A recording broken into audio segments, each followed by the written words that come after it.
The crystal chandeliers of the Palmer House ballroom cast elegant shadows across marble floors as Chicago's elite gathered for the annual Barrett Industries charity gala. I stood in the shadows near the service entrance, watching my stepsister Victoria hold court near the champagne fountain, her designer gown catching light like spun gold. "Can you believe she actually showed up?" Victoria's voice carried across the marble, pitched just loud enough to ensure I'd hear. Daddy's little secretary trying to play businesswoman. I smoothed down my navy Tom Ford suit, not that anyone here would recognize the label. To them, I was still Emma Thorne, the charity case who typed memos and fetched coffee, my father's assistant, nothing more. If only they knew. "Emma," my stepmother Margaret's voice cut through the murmur of conversation, "be a dear and fix the place cards at table 7. Someone made a terrible mistake with the seating." I bit back a smile. The seating arrangements were exactly as I'd designed them, though of course, Margaret didn't know that, just like she didn't know who really owned the Palmer House now, or Barrett Industries, for that matter.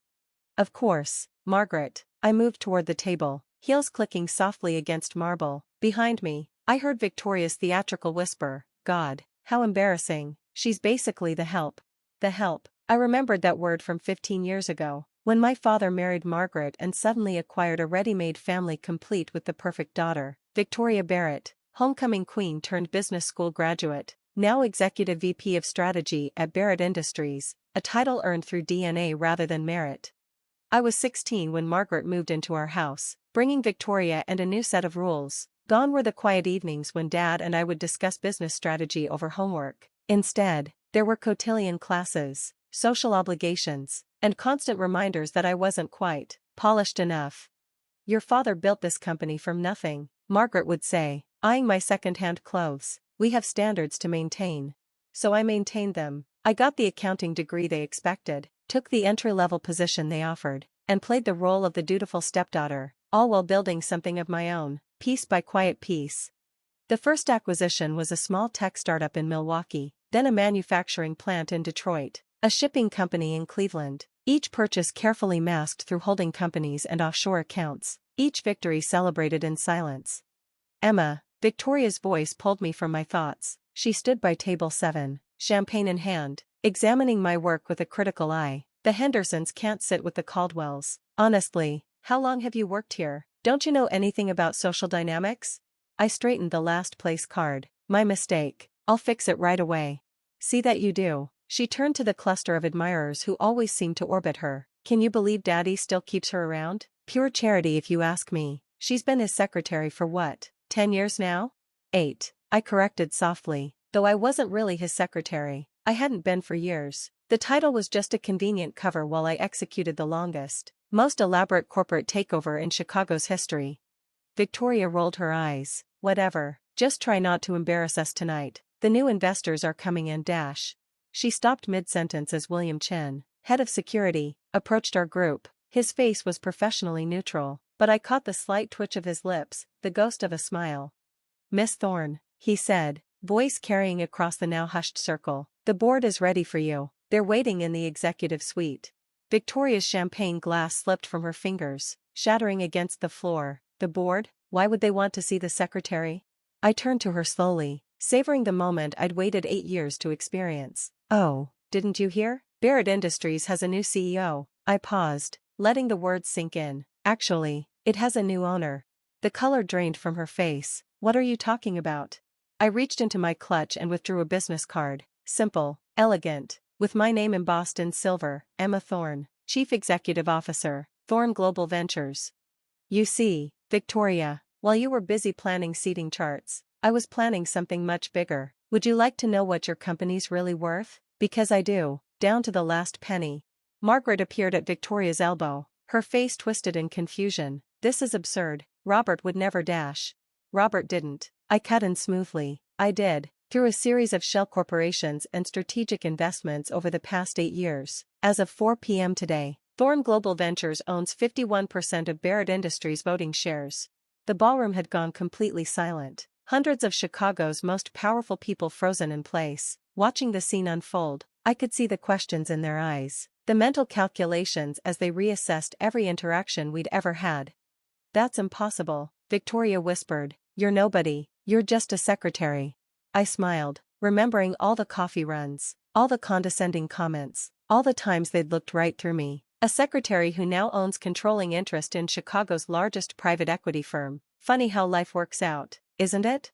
William stepped forward again. Miss Thorne, the board is waiting.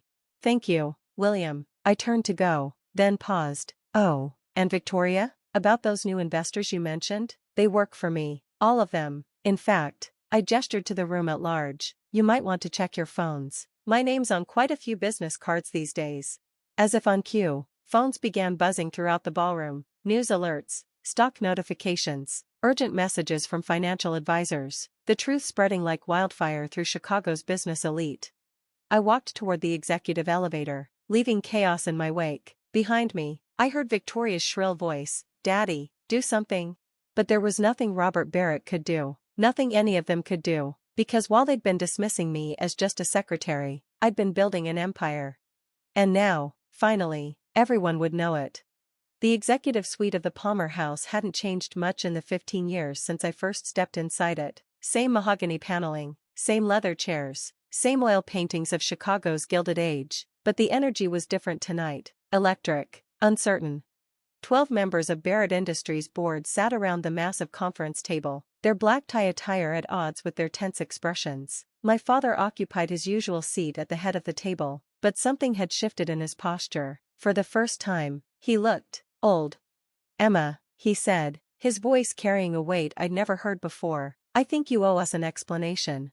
I took my time settling into the chair opposite him, smoothing my suit, taking in each face around the table. James Chen from Acquisitions, Patricia Mueller from Operations, Thomas Blackwood from Legal. All of them had walked past my desk for years, barely sparing me a glance.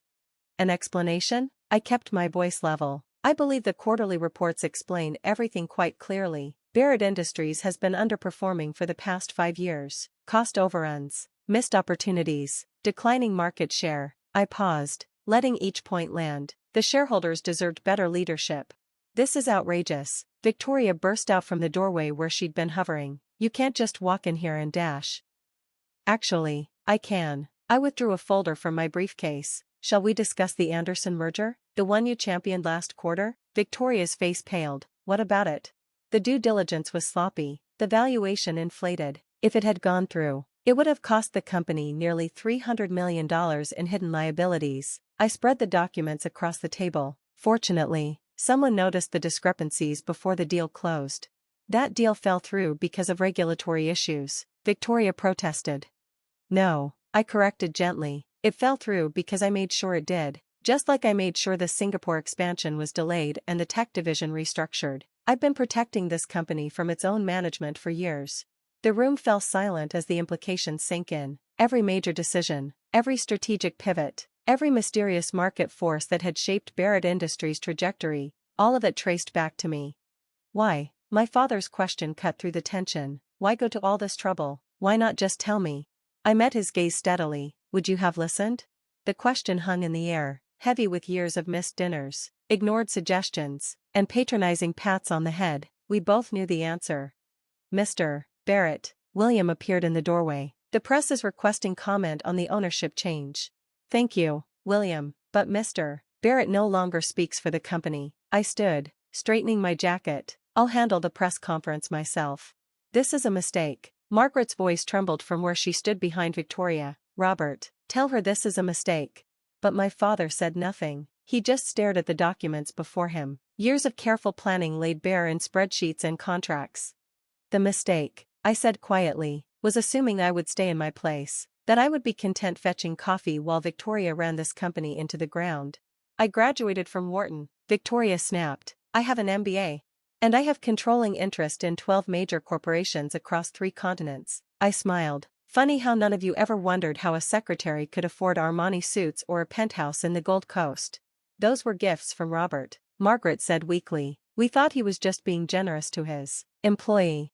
No, my father spoke up, his voice rough. I didn't buy those things. He looked at me with new eyes. You did all of this yourself? Every penny, every deal, every victory and setback. While you were grooming Victoria to take over, I was building something bigger. I turned to the board members. Now, shall we discuss the future of Barrett Industries? I have some rather significant changes in mind. The next hour was a masterclass in corporate restructuring. I outlined my vision for the company, streamlined operations, aggressive expansion into emerging markets, strategic partnerships with 3 of my other holdings. With each point, I watched the board's expression shift from skepticism to genuine interest. These projections, James Chen leaned forward, studying the numbers. They're incredible. They're conservative. Actually, I pulled up another spreadsheet. My analysts suggest we could see 40% growth in the first year post-restructuring. Your analysts? Victoria's voice cracked. Who are you?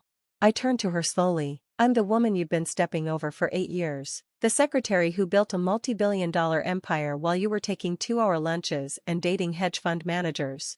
Board members. My father cleared his throat. I believe we should take a brief recess to dash. No need. I cut in smoothly. The votes are already in. Check your emails. One by one, they reached for their phones. The message was clear. 9 of 12 board members had already pledged their support to my leadership. Game over. This isn't personal, I said, though we all knew that wasn't entirely true. This is business. Barrett Industries needs new direction. Victoria, I turned to my stepsister. You'll be offered a generous severance package. I suggest you take it. She stormed out, Margaret trailing behind her. The board members filed out shortly after, leaving me alone with my father. When did you become this? He gestured vaguely at me, at the documents, at the empire I'd built in silence. I was always this, Dad, you just never noticed. I gathered my papers, tucking them back into my briefcase, too busy trying to turn Victoria into your perfect heir to see you already had one. He slumped in his chair, looking defeated. What happens now? Now? I stood, smoothing my suit one final time. Now I do what I should have been doing all along, running this company properly. I paused at the door. Oh, and Dad? You might want to update your resume. The board expects my full restructuring plan on Monday, and I don't believe in nepotism. The press conference that followed was brief but seismic. Chicago's business community watched in stunned silence as I outlined my vision for Barrett Industries' future. No mention of family drama or personal vendettas, just clear, strategic thinking and bold plans for growth. Afterward, as reporters clamored for additional comments, I caught sight of Victoria and Margaret hovering near the exit, their expressions a mix of fury and fear as they watched their world reshape itself around them. Ms. Thorne, a reporter called out, any truth to the rumors that you've acquired controlling interest in other major Chicago firms? I smiled, thinking of the dozen other deals set to close next week, the carefully constructed web of power and influence I'd spent years weaving. Let's just say, I adjusted my cuffs, revealing a flash of the Cartier watch Victoria had once mocked as obviously fake, that my business card collection is quite extensive. The headlines the next morning were everything I'd dreamed of, but it was the small moments that brought the most satisfaction. The look on Victoria's face when security cleared out her office. Margaret's stammered apology when she realized I now owned her country club. The way the word secretary suddenly disappeared from everyone's vocabulary. But the real victory came 3 months later, when the quarterly reports showed Barrett Industries' strongest performance in a decade. Turns out the secretary knew a thing or two about running a company after all. I kept the nameplate from my old desk, tucked it away in a drawer in my new corner office, a reminder that success doesn't always wear designer suits or announce itself with fanfare. Sometimes it sits quietly, taking notes, building empires in the margins of other people's stories.